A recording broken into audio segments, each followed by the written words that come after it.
Iran Israel యుద్ధం అనేది ఏ స్థాయిలో జరిగిందనేది క్లియర్ అవుతుంది. దీంట్లో అమెరికా కూడా ప్రత్యక్షంగా ఇన్వాల్వ్ అవడం ఇదంతా కూడా ప్రపంచ శాంతికి విఘాతం కలిగించేలాగా కూడా తెలుస్తుంది. సో దీని మీద మాట్లాడడానికి సిపిఐ రామకృష్ణ వారితో మాట్లాడే ప్రయత్నం చేద్దాం. ప్రపంచ శాంతి అంటూ కూడా అందరూ కూడా గల్మీతే మాట్లాడుతున్న నేపథ్యంలో ఇటు అమెరికా కూడా ఇటు యుద్ధంలో పాల్గొనడం, ఇది ఇజ్రాయెల్ సపోర్ట్ కూడా ఇరాన్ వైపు ఈర్చపడడం, సో ఏ విధంగా చూడాలి? ఇవాళ అమెరికా వాళ్ళు ఏమంటే ఏకధ్రువ ప్రపంచం ఉండాలి, ప్రపంచమంతా కూడా తమ కనుసన్నల్లో నడవాలని కోరుకుంటా ఉన్నారు.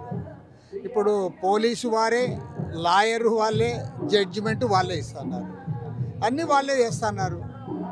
ఇరాన్ పైన దాడి చేసిన ఇజ్రాయెల్కి మద్దతు ఇచ్చింది ఎవరు? అమెరికా. తర్వాత ఇరాన్ పైన దాడి చేసింది ఎవరు? అమెరికా.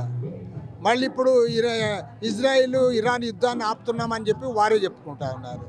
కాబట్టి ఏమంటే ఇవాళ అమెరికా ప్రపంచవ్యాప్తంగా తన ఆధ్వర్యంలోనే అన్నీ సాగాలి, తన పెత్తనం సాగాలి, తను చెప్పినట్లే అందరూ వినాలి అనే ఒక దుర్మార్గమైన పద్ధతుల్లో ఈ అత్యాచారాలకు ఒడిగడతా ఉంది.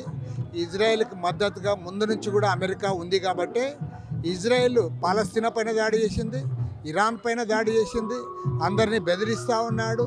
దానికి అమెరికా అండ ఉంది కాబట్టి వారు ఆ రకంగా చేస్తూ ఉన్నారు. దీన్ని తీవ్రంగా ఖండిస్తూ ఉన్నాం, తప్పుపడతా ఉన్నాం.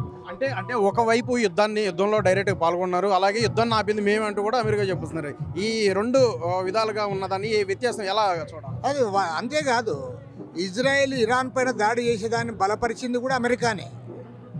ఇజ్రాయెల్ తర్వాత ఇరాన్ పైన అమెరికానే స్వయంగా దాడి చేసింది.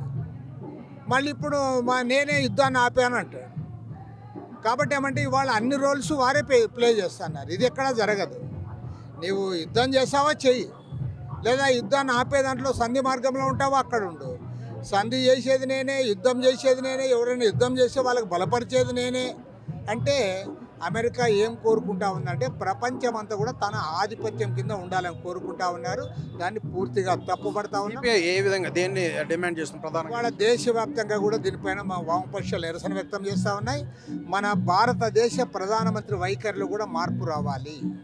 అలీన విధానానికి ఒకప్పుడు నాయకత్వం వహించిన భారతదేశం ఇవాళ అమెరికా కనుసన్నల్లో వారు చెప్పినట్లుగా నడుచుకునే పరిస్థితులు వచ్చినాయి. చాలా విచారకరమైన అంశం ఇది.